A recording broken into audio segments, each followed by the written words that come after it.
Well, hello there. This is Virtuoso Chess Noob, learning and having fun with chess. Recently, I've had a massive tilt and my ELO's dropped just below 1200. And I of course know why this has happened. I've been playing a lot of pirate chess. What is pirate chess? Well, it's where I play swashbuckling tactics, tricky, fun moves, even if I know they're unsound, potentially even objectively bad, completely illegitimate, but nonetheless extremely fun. Now, I'm not going to say that this is a good way to play, obviously, I've dropped a lot in ELO, but I've realized some time ago that I really enjoy playing the romantic style of chess, bombastic attacks, and I'm not playing necessarily just to win. I'm not trying to lose, but I want to play to have fun. And if I get fun, tactical, tricky games, does it really matter if I lose a little bit more? I don't think so. Let's have a look at this game. Now, against Indian opponent, and they led with an interesting move. And I actually played them twice. I won both these games using pirate tactics, and they were so dissatisfied after the first one, they immediately challenged me to a rematch. Let's go take a look at game one. And my Indian opponent seems to like developing a knight before a center pawns. Now this is the Rati opening, probably better known as the Zakatort from a historical perspective. And it seems like it doesn't fit with opening principles, developing a piece before one of the center pawns. Modern analysis demonstrates that this is perfectly sound, perfectly good, and in fact seems to be quite winning. Now here, of course, that stops me from playing e5. I like e4, e5 games. So what I usually do in this position is to play knight c6. An opening with one of the best names in chess, a black Mustang defense. A Mustang is a wild horse in the western United States, descended from feral Spanish horses. I think these were horses brought to the Americas by the Spanish conquistadors. And here, what I'm actually doing is inviting white to, play the next move. Are they going to transpose back into an e4, e5 game? That's what I want. Now, the very first time that the Black Mustang game shows up in modern databases is actually between two players who are the stalwart early, pioneers of the Vienna game. For white, it was Kurt von Bardeleben, and for black, playing the Black Mustang, it was Max Langer. We'll see more of Max Langer in the next game. All right, here, white does in fact develop their e-pawn. Now, basically, we've transposed back into, with this, a very, very normal king's knight opening. All right, so they now play the Ruy Lopez, or the Spanish opening, very, very appropriate, next to my Mustang. And of course, just like the last couple of matches, I'm gonna go through this one pretty quickly. I play Yanish Gambit, f5. They do the exchange variation, very, very good. As expected, they capture my e5 pawn with the knight, and queen d4, critical move. Pressure on the knight, pressure on the pawn, which would come with check. As expected, my Indian opponent plays queen h5 check, queen h5 check line. Looks really powerful, looks really good, with that attack and the knight covering those two light squares. Looks like I'm losing. Block with the g-pawn. They now capture with the knight attacking the rook, a discovered check being threatened. This pawn looks like it's pinned to the rook. I capture, and without thinking, white snap captures my rook. And of course, it doesn't work in this particular position because the queen is on the long dark square diagonal. Queen captures queen. Basically, at this position, I've won the game. Now, white was a really good sport, and they wanted to play on. And here we can see how you would potentially win this sort of position with black. So captures, and the idea here is we want to long castles, get our king out of danger, and then really attack down the king side. Okay, and look at white, these pieces not developed. They could potentially castle right away. There's this, threat with the fully open e-file. the impetus for white is that they want to get their king to a safe place, so they'll probably castle short, because castling long be agonizing. They'll have to develop these pieces first. All right, so here develop the bishop immediately with this double attack, looking at that pawn. They try to push. Now we will see this doesn't really work. It actually lulls white into a bit of a false sense of security. I now long castle, that triggers them to a short castle. That's a blunder, and in fact in this position there's a checkmate in no more than 12 moves, because very simple, we'll just peel away white's defensive pawns, sacrifice a piece. Sacrifice the bishop, captures, queen captures, and here basically it's almost mate. Now I don't necessarily find the most accurate sequence of events here. Now in this position there is a really cool checkmate line. It's a pattern you probably need to learn. I didn't recognize this in the game. I'll now know it now. And the way to get the mate, the quickest way, is to give check here, and we basically do a bit of a shuffle. King, h1, the bishop pulls back, can't be captured because of the check. King now moves to g1, queen forward with check here, and of course we can now see it. Queen captures f2 with mate. That's the quickest mate. Now in the game, I didn't quite see it. I did think about bringing the piece, an extra piece into the attack, but I couldn't see where the mate was. So in this game, I sort of faffed around a little bit, and so basically give a few checks. Try to pin, they can defend, try to bring an extra piece, and now another attacker on the f2 pawn. They try to run the king here, captures, force the king out. As I said, a little bit of faffing around, and in this position, bang, that's mate. So eventually won. Now, white was really dissatisfied with this game, as you can imagine, and challenged me to a rematch. Usually in these situations, I will usually accept the rematch, and I wanted to get above 1200. All right, let's go to the second game. I've got the white pieces this time, and I start with e4. You can see just now crossed above 1200, and once again, black plays an initial knight move rather than one of the center pawns. So knight c6, this is the nim switch defense. So how would I respond to this? Again, I want to potentially transpose back into an e4, e5 game. That's what I like. Now, ostensibly the best move, take the full center, play d4, but given the opponent played an nim switch, they probably know how to handle this. I'm playing into their area of strength, even though that's a more accurate move. So knight to c3. And with knight c3, basically the only really good move here now for black, well, the most accurate move for black, is in fact e5. That's what they did. We transposed to the Vienna game Max Lange defense. I said Max Lange was going to get back here. And against the Max Lange, just like with the Danish gambit, I'm going to push f4. F-pawn push. This is the Vienna gambit in the Max Lange. Again, pirate tactics. There's some really, really tricky lines that can come here.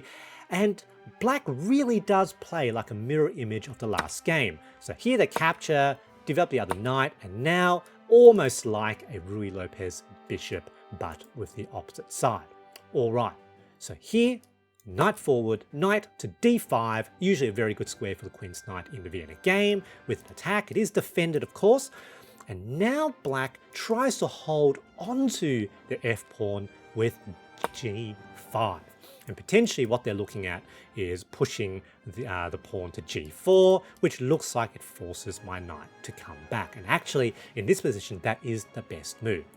Now, I thought about this for a little while, and I decided in this position, I'm going to play, as I said, pirate tactics. I love the bombastic, aggressive moves, and the game has transposed in a slightly funny way because they played that bishop first and my knight has moved to this position. If that didn't happen, there is a gambit known as the Hamp Al-Gaia gambit, which is where we sacrifice this knight on f7. We're going to whack that side. Let's see what that looks like.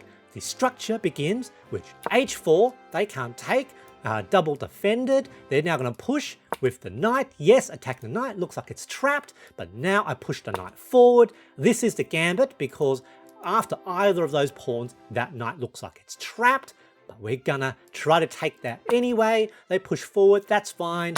Whack, capture, and here, Stockfish thinks I've gone mad. That's -2. This is a straight up dodgy sacrifice, but it's very, very tricky.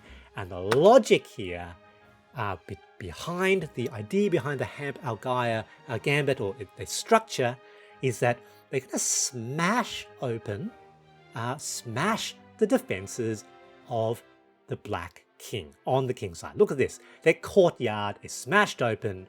King is very exposed, and now I'm going to launch a massive attack on that side.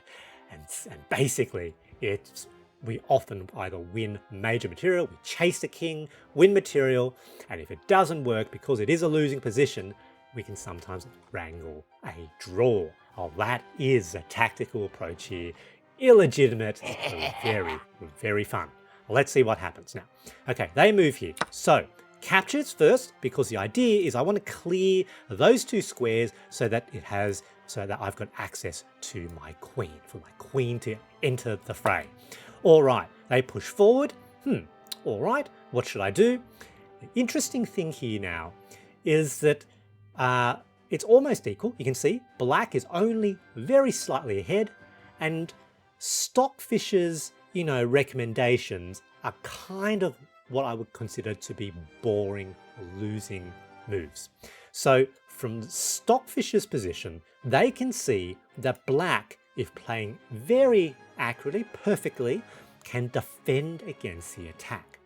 And so what Stockfish wants me to actually do, and so you have to take these evaluations now with a grain of salt in terms of the coherence with the overall tactic and strategy. Stockfish actually wants to trade down. Wants to trade down, trade away the attack, and then enter a middle game where black is slightly ahead. Super boring. I don't like it. I want to have an attack. A bishop to c4, basically threatening a discovered check. And potentially there's a capture sequence here as well. Very, very nice. All right. Now, in this position, my opponent with the black pieces spends the first time in the game seriously thinking the position. So they were really spooked by this. Now their best move actually is just to push the pawn, to ignore that threat. But it's a difficult move to make because if they move here, it looks like I can move the knight here with check and then be able to capture that pawn. So in fact, I calculated that as well. I thought they didn't have that attack. That's not actually the case. Well, let's have a look if they saw the most accurate move. They play G2, threatening capture, threatening a promotion. It looks like I shouldn't, that it's not fast enough because discovered check. But it doesn't work because they can push D5. And so I have to then give, once again, another check. And here I now have a problem because they can capture, I'm forced to capture, and here, bang, they now get a new queen. So they needed to calculate that, and this is basically why this position was losing for me and why they needed to push that pawn. Very difficult to see though. And black didn't see it. After a bit over a minute, they eventually played knight to e5, attacking the bishop. So you can see g2 was the best move. All right. And here I had to think. For quite a long time, in fact, I had to think for almost a minute and a half. Because here I thought maybe I'd lost my initiative. Do I move the bishop? Do I save the bishop, moving it back to maybe one of these squares? Okay. Do I have to just trade down here? Do I sort of captures and then let capture? But then I lose my attack. Eventually, what I decided was I'm going to double down. Absolute double down. I'm going to sacrifice that bishop. I've sacrificed the knight. I'm going to sacrifice another piece for activity, for the attack. F4. Tricky, dodgy move, but very, very sneaky. Because what I saw after capture, which is their best move, what they should do, now I've got queen, h5, check, and effectively my thinking is that I can now chase the king. The king is basically in this courtyard, 3x3 courtyard. I've got the knight here. Yes, they potentially could have some defenders, but I've got the queen. I should be able to do something. That's what I was thinking, or at least win major material. By moving the knight here, these two pieces can no longer provide any defense within that little courtyard. My queen is going to attack the king. Queen is the pirate, is the assassin in this position. Check, they block. I now capture, win a piece, and here they find a good move. They play d6 with the discovered attack on the queen. However, I thought here I had a potentially good move. Knight d7, sorry, double check. However, black responds correctly. King to e7, and now this knight is trapped. There's no way I can really, save that knight, because I can't give a check while defending the knight. And I don't necessarily want the king to come this way because potentially they can escape out of that courtyard. So it took me a little while to sort of emotionally accept that. What am I going to do? Once again, I'm going to make aggressive attacks. Just aggressive attacks. So b3, attacking the knight, but more than that, you can see Stockfish hates all these moves. More than that, it potentially allows entry of another piece into the attack into that courtyard. All right, now black here doesn't find the most accurate move. So that's a mistake because black potentially has knight to e3, attacking the queen, which basically means they will win the knight very well. Looks like it's not possible, but that is pinned. They needed to see that. They didn't see that, and instead they captured with the bishop, which is what I thought they were going to do, and that's fine.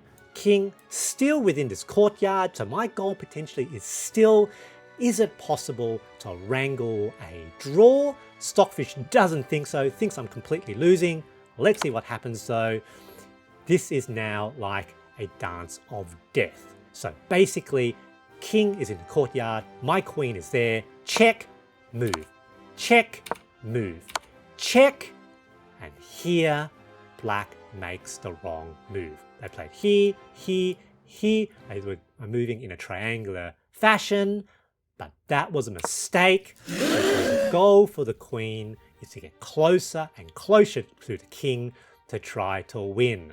Queen at g7 with an attack. It also forks the rook. King has now only 2 legal moves. If it goes back to e8, it looks like that, bang, I win a piece with check, maybe win some more. It looks like I at least can force a draw. However, in this game, they push the king forward, trying to make it run away, king to e6. And the thing to realize is, notice how the 5th rank is completely open. It looks like the king can run, but when you've got 2 pawns side by side, because they're diagonal attackers, they basically form a force field for the king.